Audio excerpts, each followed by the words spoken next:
Okay, so Obstacles in Bhakti by Vinod Baba. Om Namo Bhagavate Vasudevaya. Om Namo Bhagavate Vasudevaya. Om Namo Bhagavate Vasudevaya.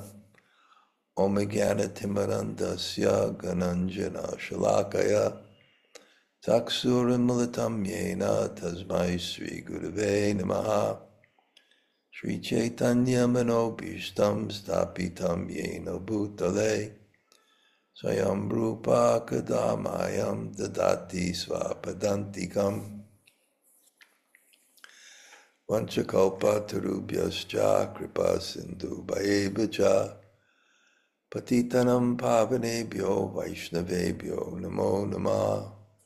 Sri Krishna Chaitanya Prabhu Nityananda. Sri Advaita Gadadhar Shivas Adi Gaur Bhakta-vrinda.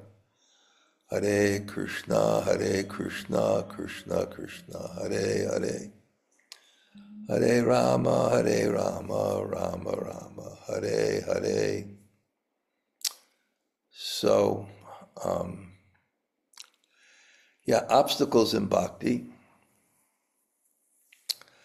So it's quite a practical, interesting book that deals with the question of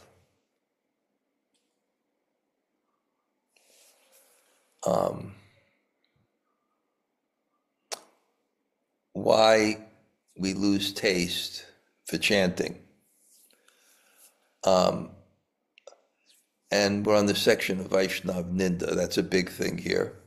I'll just read some of the other things we'll go. Serving the deity with faith, Sadhu Sanga, hearing Srimad Bhagavatam, Nam Kirtan, living in Mathura. This is Panchanga Bhakti. Panchanga Bhakti means there's 5 items of devotional service that are very powerful. And if they're performed without offense, then even neophyte means one who has very little devotion, he can get Baba. So basically what this is going to be dealing with is all the items of devotional service and how to practice them so that even though we're not so advanced, we can get some feeling from them. And then other subjects. Mostly the Vaishnav Ninda section is the largest section. Will be Smaran, knowledge and detachment, devotional practice for the householders. What shows we are progressing in bhakti? What are the internal symptoms, the external symptoms? The easiest way to get Bhagavan's darshan, Sharanagati. So anyway, there's different subjects. But this Vaishnav Ninda started it, and it's a very, in this very beautiful dialogue, it's a very, very comprehensive analysis of it. You know, it reminds me, someone sent me a little clip. I think maybe it was Bob Newhart or some kind of comedian who played a psychiatrist. And a lady came in and she was pouring his heart out to the psychiatrist. And he was hearing, and after a while he said, "Stop it." You know, so I kind of almost feel, you know, that's basically what's saying here. Stop it. But it's giving us some understanding of the subtleties of it. Because basically the guru said, that's Gaur Kripa, he says to the disciple Vivek, you know, you must be committing offenses to the holy name. And then describe, you know, the holy name's like a creeper or a tree, and you commit offenses, the 10 offenses, it's like breaking the branches. But if you commit Vaishnav aparad, that's like uprooting the tree.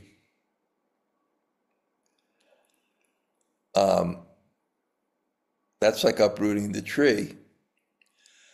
But a Vaishnava aparad, really the one that we have to be most careful for is ninda, is criticism. And he's quoting so many verses from Chaitanya Bhagavat, Chaitanya Charitamrita. There's even one verse that if one is anunduk, ninduk means one who commits ninda, and one who is aninduk, one who doesn't commit ninda, Krishna pleases him, blesses him, he easily gets prem. And that's consistent what we learned from the Chaitanya Charitamrita. Taramedye Sarvashreshte Nama Sankirtan Nira Aparade Poya Paya Premadan. That of all the items of devotional service, chanting is the best, and if you can do it without offense, then you can get prema. But really, to do without offense, you have to really be attentive. You really have to develop sambandha, because there's only some spontaneous remembrance and attentiveness in the name of someone whom you have relationship with that does something to your heart. But it's very, and he's uncompromising. He's uncompromising. Even if someone offends you and you object, that's also, then that's your Vaishnav Ninda. It's very, very detailed. Talking about social relationships, that if there's a Babaji, at a higher status in Varnashram, he has to be very careful to respect grihastas, because our philosophy is not renunciation, it's dedication, and they may be very advanced. But on the other hand, there could be a very senior advanced Vaishnav, and then there's a junior Babaji. So then the grihasta shouldn't think, well, it's just dedication, I'm more advanced, I don't have to respect this new devotee, because you also have to be careful with the etiquette. And the new devotee, so-called new devotee, he may be very advanced from the previous life. Suchinam Shrimatam Gehe Yoga Brashna Bhajayate, fallen yogi. Some people just come immediately and become attracted to Krishna. And he also described, there are some people from their past life and immediately come and they have spontaneous attraction. And then some people may come and they have to kind of work on it in this life. So there's all these kind of subtleties. And then he brought up a very interesting point. If you commit offense to someone, you have to repent and you have to beg their forgiveness. And you can't just chant the holy name and think it'll free you from that offense, because that's the seventh offense, to sin on the strength of chanting. It's using the holy name to serve you. And he says only when the person is gone, or you can't find him or something, then you can chant and pray to the holy name in his heart, kind of purifies it. It's very, but then he is gore creepy. He wants to. There's a little point he wants to make that's very, very subtle.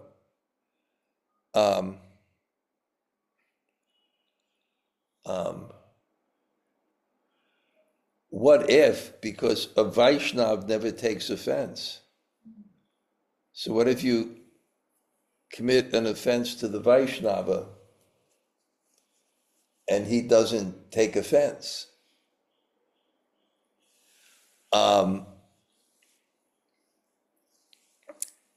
But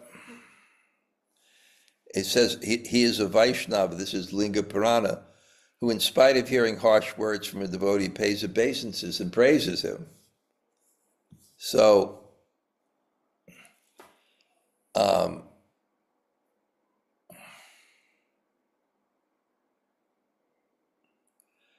so he says no, because Krishna will be upset.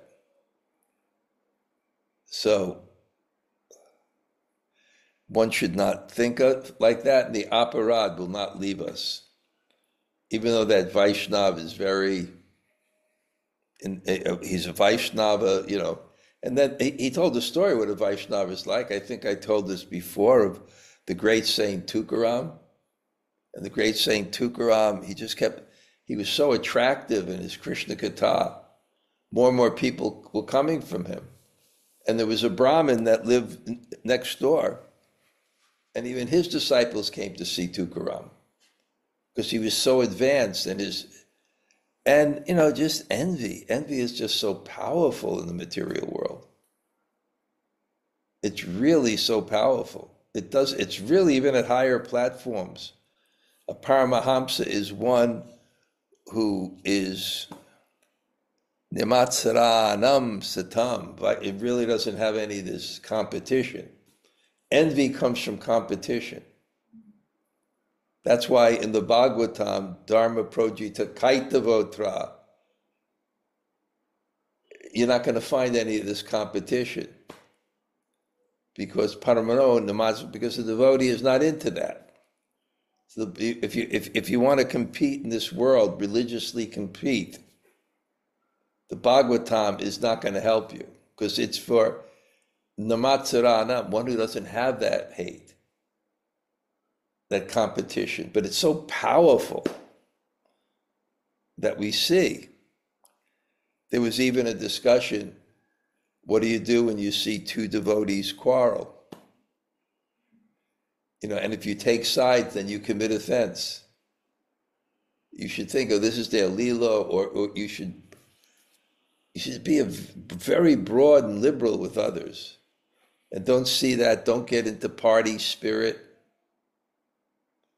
So easy to get into party spirit, territories, zones, different institutions, ISKCON, Gaudiya Math, Babaji. Got to be very, very careful. Naturally one has faith in their lineage, but you have to understand that there are lineages that are different that are also bona fide. Like this Sri Sampradaya, it's bona fide. The philosophy is a little bit different. Nimbarka is a little bit different. Nimbarka, they worship Radha and Krishna only in, if you want to put on your hat then. Let's don't get mental here. Then, what was my point? Nimbarka. What? Nimbarka, they worship Radha and Krishna only? Yeah, Nimbarka is they worship Radha Krishna only in union. Only in union. The Gaudiyas are in separation. One time some Nimbark, very advanced Nimbark I was talking to, he said on the higher level of realization, all these things get resolved. But you can develop party spirit.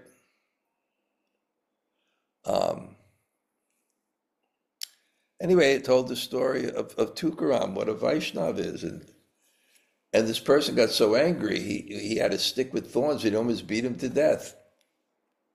And Tukaram said, what did I do to offend him? And he went to apologize, which melted that person's heart, and he felt so bad. So this is what a Vaishnava is. So it's so interesting. You may offend someone, they may not take offense. But if you offended him somehow or other, if you don't get that forgiveness, or don't beg forgiveness, or don't repent, then that aparad stays with you.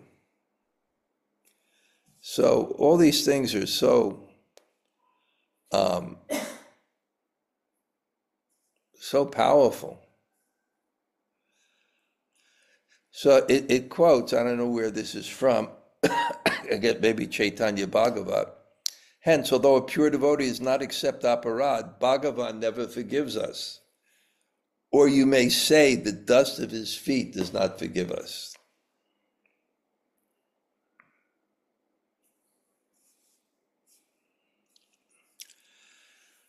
And it says, be very, very careful. And then he relates the second offense you could commit Vaishnav aparad. You can do two things. You can commit the offense of thinking that Lord Shiva and Lord Brahma are independent of Krishna, no, or equal. If you don't see them equal in the sense that they're manifestations of Krishna, or if you denigrate Krishna by thinking that they're independent of Krishna, then it's also you commit the second offense. You'll commit the second offense. You have to be very careful. Right? Don't hate the demigods, don't hate their followers.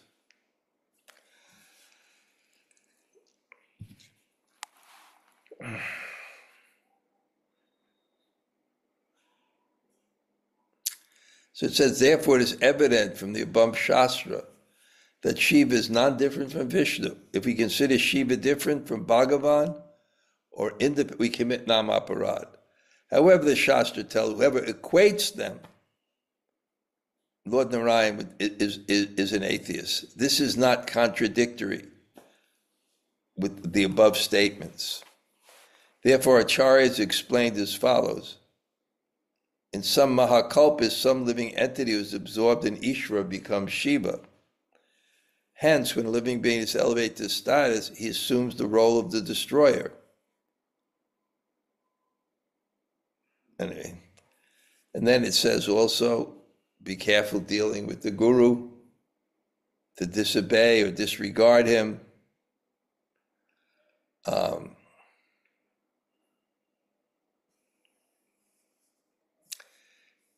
Criticize Vedic text.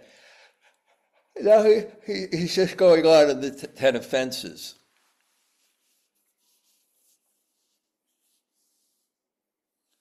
If we committed this offense, the same mouth that is criticized, we must glorify them repeatedly.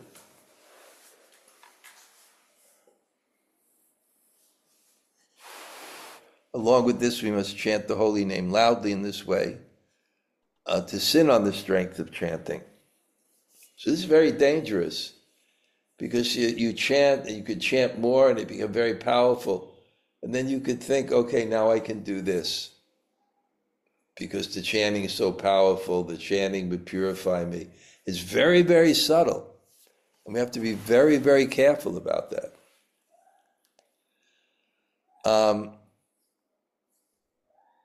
Now Vivek says, I have taken shelter of the holy name, and if the holy name does not clear my intelligence, purify my heart, then what will I do? After all, I'm a conditioned soul. So many lifetimes I've been in ignorance. How can I rid myself of my faults? It is impossible for me to realize my faults. I am doubtful that the holy name is all capable. So now the guru is very strict. He says, if you think like this, you'll make a mistake. The holy name can grant every wish. And once we take shelter of the holy name, we must endeavor diligently to avoid all that Shastra forbid. If we become slack, although the holy name is so capable, if we become slack, you won't get the results.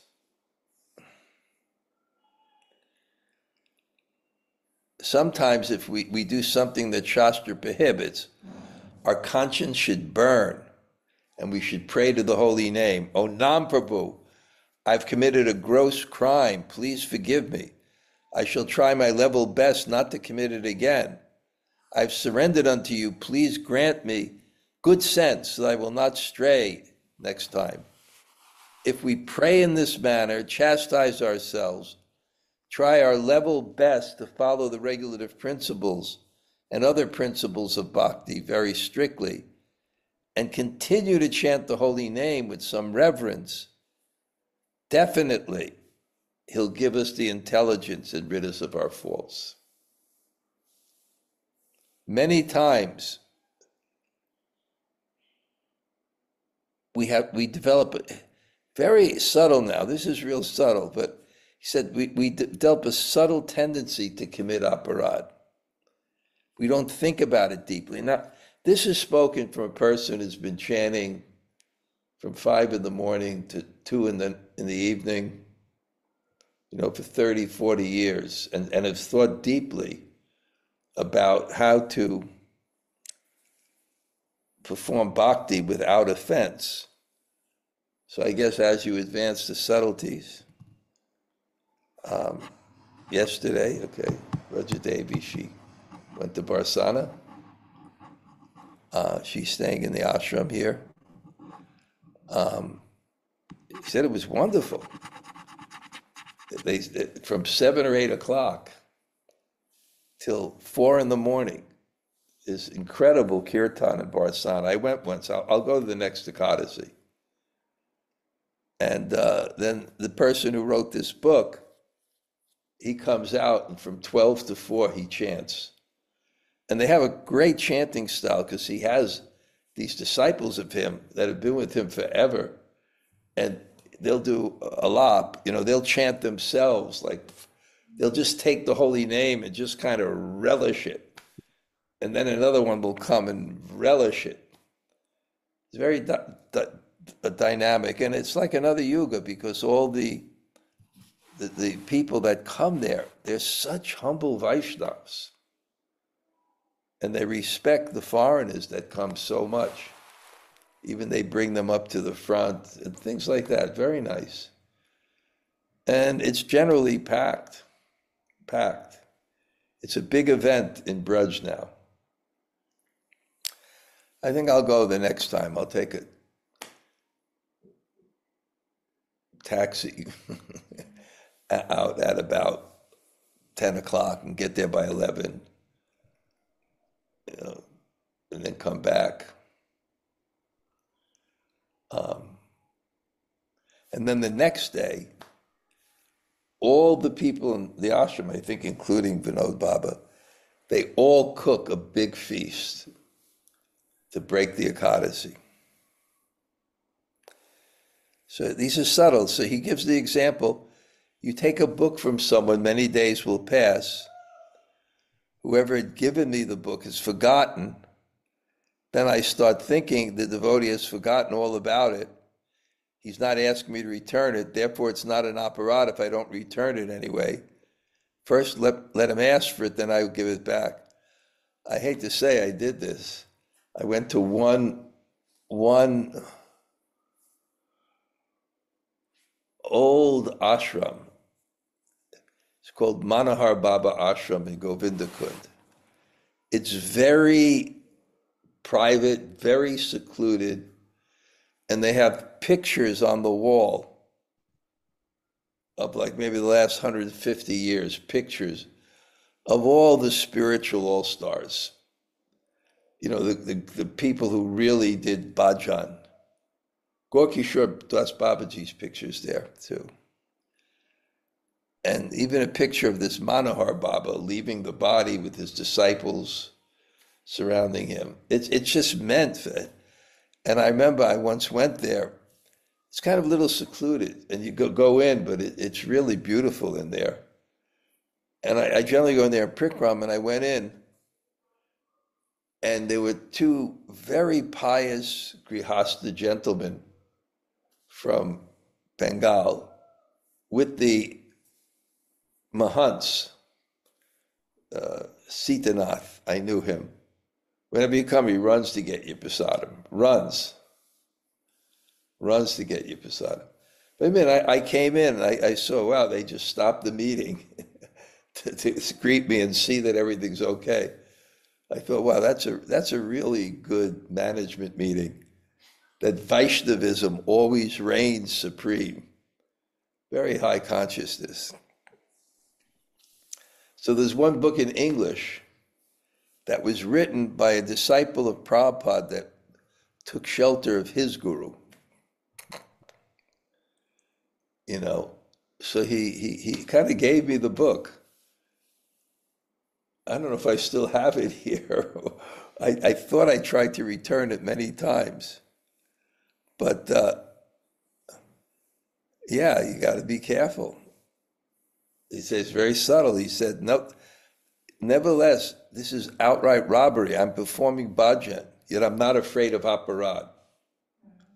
The subtlety of it. And there's no, I can see, unfortunately, there's such a misconception, especially the Western mentality. There's, well, any mentality, there's not subtlety. We think we can criticize so easily. We're Brahmins, you know, we have a purpose, you know, we're speaking the truth. And we're so careless. And then people, it gets worse because then they don't have a taste for the holy name. They don't have a taste for the holy name. And then they criticize and more. And of course, the commentary, I think it's Bhakti Lok or on the Prajalpa, on the Upadeshamrita says, Prajalpa ultimately leads to Vaishnava Aparad. I've mentioned this on this thing before. The internet, just people, it's wild, you know, because, you know, people don't have shelter. You know, I think, you know, the system when Prabhupada was here is the whole movement represented him. So he can initiate people, many, many people, but they still were under some kind of training and authority. But now people may get initiated, and it's a legitimate system to initiate people and many disciples and tell them to take sadhu sangha. But it's hard now to do that because the temples don't represent you, and people wind up and without training, without living in India for some time, without seeing the culture. That great saint, Dr. Fakir Mohan, when I first saw him, he came to the Govardhan, they called it Govardhan Palace, the ISKCON place. And they told me a great saint was there, so I went to see him. And I told you, he was kept on moving. Every time I move, he'd move, I move, he moved. They told me he did not want to step on my shadow. And then when he gave class the next day, Indradumna Swami was there, maybe Jayadvaita, Keshav Bharti, myself. He bowed down to each person, grabbed their hands, affectionately, and said, "Bless me, I know nothing."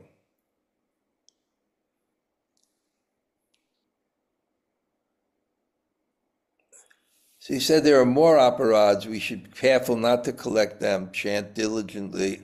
Holy name will forgive these aparads. And then he mentions the 32 seva aparads. So, you know, we shouldn't fail to pay obeisances and don't wear shoes in the temple, don't ride. You know, it says, you know, we shouldn't come into the temple on a palanquin. It even says we shouldn't go to the temple in a palanquin. And one time I invited this Vaishnavas from Mathura to come to the Krishna Balaram Mandir to do kirtan. I sent a bus that I had. They parked the bus down the street. They wouldn't park it in front of the temple. They didn't want to come to, this is what a Vaishnava is. They didn't want to come to the temple on a palanquin. It was an old bus. So you can see we lose our culture. It says we must participate in the holy feast with, you know, Catholics have a liturgical calendar.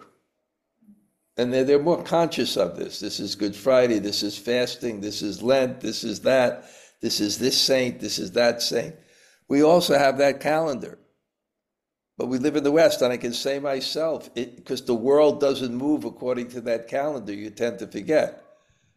But when you're in the Holy Dham, especially when you're in the Krishna Balaram Mandir, then, the whole temple is geared towards that day. You can't forget, but we forget. And if we don't follow the devotees, when the devotees take out procession, we must always pay him obeisances. I know I'm walking in and out, in and out, in and out, in and out. I have to pay obeisances. We should not worship in an unclean state. We should not pay obeisances with one hand. Vaishnavas, when they pay obeisances, they look for a place to put their beads. Everything we do is passion.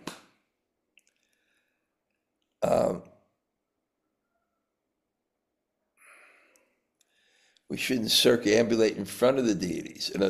You put someone else in the center and you move around them. No, you got to move around the deities. We should not sit with our legs pointed to him. We should not sit holding our knees. We should not eat before the deities, not lie down, don't tell a lie, speak softly in his presence. Don't engage in frivolous talk. Don't cry for material reasons. We shouldn't quarrel with anyone in front of the deity. We shouldn't disfavor anybody. We should not lavish special praise. I think I covered these before.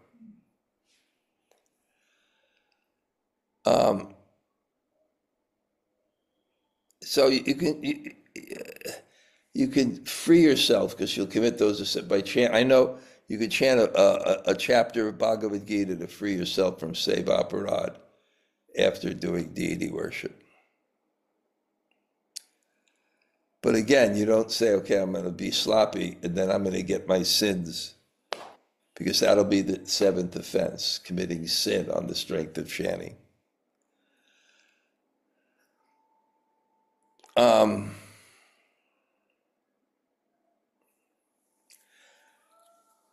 And he said, don't even indulge in ninda of an ordinary person.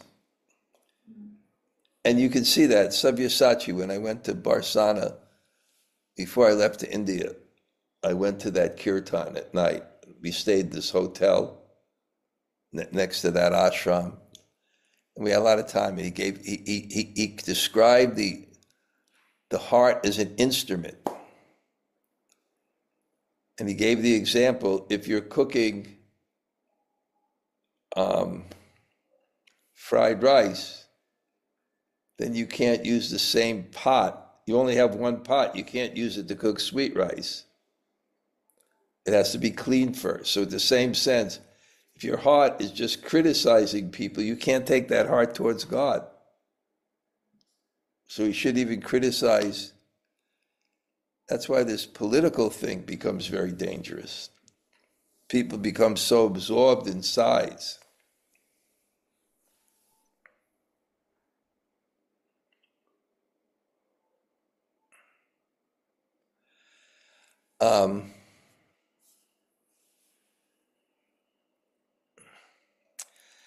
And then,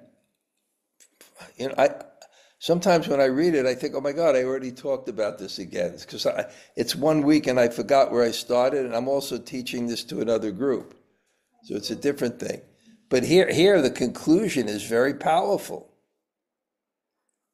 The Lord can shower mercy on a drunkard, a womanizer. I see people, sometimes they're humble, they commit sinful activities, they have bad habits, but they don't criticize Vaishnavas, they respect Vaishnavas. He gives them mercy, but he doesn't for a ninduk. Although he may be, he says, I solemnly pledge that Krishna will easily deliver you if you do not engage in criticism. He kills demons only in one birth, but he destroys an ninduk every moment. We should understand that Krishna is the all-powerful supreme controller, and all the Shastras declare that ninda angers Krishna the most. It's so clear. A scholar may have studied the 4 Vedas, yet if he commits ninda, he is punished by drowning in the Kumbhipaka hell in countless birth. However, if you want to gain Chaitanya Mahaprabhu's mercy, you must refrain from ninda. However, when we do ninda, we accept the other person's bad qualities, and our good qualities flow to him. This is a fact. People who become criticized but are tolerant become very powerful, because the people that criticize them go down, and those persons' good qualities come to them. It's a fact. One who does not indulge in ninda is blessed. That's Chaitanya Bhagavat. If we truly want to receive Bhakti Devi's kripa, we must carefully refrain from para ninda, criticizing others. Otherwise, in spite of performing sadhana, we will be bereft of Bhakti's kripa. Sri Gaur Sundar lifted both arms and called out to the world at large, "Be a ninduk and chant the holy name of Krishna. If you are a ninduk, if you don't criticize and carefully chant the holy name, Krishna says, I pledge I shall deliver you."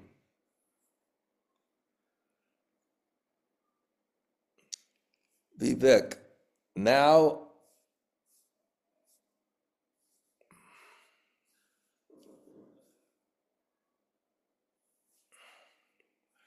I understand it's not enough to avoid namaparad alone. I have to be very careful about ninda, criticizing. Please have mercy and throw some more light on the blocks in bhakti and how to remove them. Gaur Kripa, the Guru, the goal of our life is to obtain God. If we are firm on this point and we are striving hard to progress in bhakti, then first of all, and now he's gonna say something, I think we'll cover this the next time, that you should be aware that God is in every element. And this is the beginning of sadhana. It begins with respecting every living being, since Krishna dwells in everyone. That's the beginning. And the end is Krishna reveals himself wherever we glance. So when you develop prema, you'll see Krishna in everybody's heart. All Shastra has repeatedly mentioned this fact. It is impossible to attain God if we are not aware that God exists in every element. Okay, so for today, I'm going to stop here.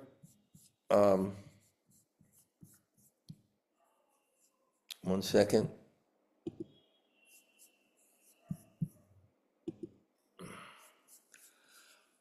Okay. Jivanajaya, any? Hi, Krishna Maharaj. Thank you for your class. Looking really good with your headsets on there. Looks like Radio Swami. It looks very nice. I'm real professional. I'm a big broadcaster now. Yeah. I've been loving this going back, and I'm glad we go back so many times about that Vaishnava Aparad because it needs to be hammered home. I love the analogy about the cooking pots. That makes so much sense. Just as you wouldn't take a pot, the sweet rice, and something in it, you can't take a heart that's been dirtied up and take it to God. So I love that analogy and the reminder not to be so Very good. casual in the Very temple. good analogy. He stays with me in my ashram. I have Jai Jagannath in one apartment. I have this Sabyasachi in another apartment. But he also gave another example. It's like an instrument. You're going to a hardcore show, and then you're going to this, you take your instrument to the Philharmonic orchestra. You have to tune it in another way, so you can't, so what he says is we only have one instrument for emotions, and it's the heart. Mhm. So if you use it in these ways and then bring it to Krishna, it's difficult. Okay, thank you, Jamuna Jaya. Okay. Thank you, Raj. Okay, Gail? Hi, Krishna Maharaj. Yeah, I love that analogy also. But just now in this context, you mentioned the fact that Jai Jagannath was in one room and Saraswati was in another. What was the connection to them? That I have many saintly people staying with me. That's all I was commenting. Oh, You haven't seen, but I have kind of attached four very nice apartments that have little courtyards and little places in the back, and it's very functional now. Since this Sabyasachi came, we have 24-hour electricity and 24-hour water, and everything works. Big difference. What? Yeah, it makes a big difference because last year also with the water, we have to call the Yeah, to fill. It was yeah. very But what I was mentioning is what I have is I have my apartment, which is I have a nice courtyard. Then I have a living room, kitchen. Then I have bedroom, bathroom, and then I have a back place. It's all monkey proof with bars. And then next door I have a similar apartment for guests. So guests stay there. And then above that, there's a studio apartment with very nice. It has an open porch in the back, and that's where Jai Jagannath, when he's here, stays. And then during the summer, when I wasn't here, we built the Govardhan Hilton. That's another apartment above me, which is very nice. And that has two rooms and two entrances to the bathroom. So Sabyasachi stays there, but guests also stay there. And I also, there's a kind of a temple guest house right next to me, which is decent. It's clean. So I also rent a room there for extra guests. So even though Kartik is gone, I had people I know very deeply staying, a couple. Now Brajadevi and this Ladini Gopika, people that are connected with me, are staying there. Yeah, and then Jai Jagannath goes out, and then some people stay in his room. Yeah, okay, yeah. Boy, you're asking tough questions now, Gail. Wow. just trying to give you a break, Maharaj. What? Just trying to give you a break. You really are. You really are. I'm just preaching, yeah, very heavy. I'm Vaishnav Ninda, so I'm just like, you have to be a little careful here. Okay. No. Okay, Haribo. Hare Krishna. Okay. Haribo. Hare Krishna, Hey, Garage. It's Raja and good. Lo. Thank you for class. Good. Thanks for coming on class. Yeah. Yes, thank you. Yeah, I I probably have about a month more in Govardhan. Now no, there's another retreat coming up. Now that Holy Name retreat comes up, now in a few days, there'll be this Govardhan kind of Katha retreat, Borijan and Sachinandana. And I go to Wow. one too, but this year I think I'll try to go to like maybe one class a day and take my walk to the other side. It's a 30-minute, 40-minute walk for me. And yeah, so yeah, and then people are also, visiting. If you know Leela Vilasini, she's in town, she's going to come. Oh, There's nice. other people I know visiting now, some people stay. Yeah. That's great. Great. So not so boring anymore, huh? No, I like that. I like Yeah. that. Oh, the painstaking life of Sanya. It's I'm too much. jealous. Too much. Okay. Anybody else jealous? Okay. Haribo. Okay. Anybody else say hello? Hare Krishna Guru Maharaj, Tota Gopinath here. Great to hear from you. Okay, great, Tota. Thanks. Haribo. Anybody else? Hare Okay. Krishna Maharaj, it's Yvette. Thank you for class. Thank you for being so steady. Now this group is like steady. That the people who hear, the people that are serious, we advance by hearing with faith. So it's great. Absolutely. Yeah, wonderful. Are you in Thank Philly you. yet? Not yet. Probably Okay. after India, I'll move to Philly. Okay. It's a nice Yeah. community by the temple Yeah, developing, right? absolutely. It's great. Okay. I will have to come out there to, We would love you to come out. well, Prem Mahavesh might Hmm. do his house there, so I'll Hmm. do. Can have you Oh, come to Bhakti Garden too if you want. okay, yeah, great. Yeah, Okay, I will. Haribol. Anybody else say hello? Hare Krishna Maharaj, this is Śrīla Dhanurdhara. Where are you? In front of my house. Oh, right. Wow, you're so fortunate. Look at all that land and greenery. Yeah. It's wow, that's great. That's great. And we'll see you soon in India. I like it that you're coming, and there's quite a Kastuba is having a little retreat. He's bringing a few people that are close with him, so you can go over there and visit them. Then he'll be staying with me after that for a few days. Maybe there's some other retreats going on too. And there'll be a lot happening here, so we can hear a lot of Krishna-katha. When do you leave? Wonderful. So What I day stay do you leave? till March 6th. March 6th. March 6th. Okay. Maybe, are you're not sure if you're going to Mumbai yet, right? No, I am not. I am not going to Mumbai. That's canceled. So maybe I at the think, end, they didn't say that it's canceled, but I'm assuming it is because his health is very delicate. well, maybe at the end of your stay, we can go to Rishikesh because Indra Swami has his thing going up there, but I could visit my my cousin. Your cousin. Yeah. It would So be lovely. maybe I met her once, Maharaj. We went I together. I know. We'll figure that out. Okay. All right, well, anybody else say Okay, hello? Maharaj, wonderful. Thank you. Hare Krishna, Maharaj. Wow. Thanks so Kalachan, much. great. I saw your name and I looked at the list. Wow, Kalachandri's here. Nice to hear from you. Thank you. Hare Krishna. Okay, Jai. Anybody else like to say hello?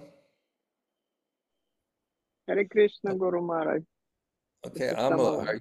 Thank you. Jai. Thank you, Gurudev. Very Nice. important. Thank you. Yeah, very important. Okay. Anybody else?